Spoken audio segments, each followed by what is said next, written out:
Pinoy.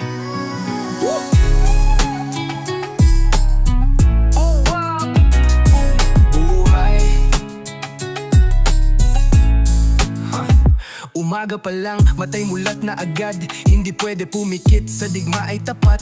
Di kasi kami pinanganak na may gintong kutsara. Anak ni kontraktor na sa bahay may TV, sofa at may lechon sa hapagkainan. Shopping, laro, tulog ang buhay. Kami pawis, pagod, hagbang, di pwedeng humiwalay. Ikaw paborito, bilhan ng laruan ng magulang. Ako paborito, utusan yan ang aking daan. Bata pa pero hasa na sa lansangan. Sa ilalim ng araw, sa ulan at kadiliman. Ito ang buhay na di mo kailanman nakita. Bawat hinga, laban, bawat araw pagdududa.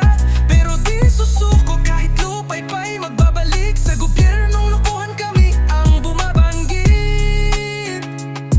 Hasa subok, di takot mawalan. O sige, ang Panginoon lang ang di umalis, kaya kami tumitindig. Gobyernong tikom, kaba ng bayan, sila lang ang busog. Barya sa bulsa, sa bibig ang mga tanong. Bakit ka bulag, bakit ka bingi? Kailan ka maawa sa hirap na di na maipinta? Karapatan namin, sino ang magtatanggol? Kami ay paglaban, walang magawa.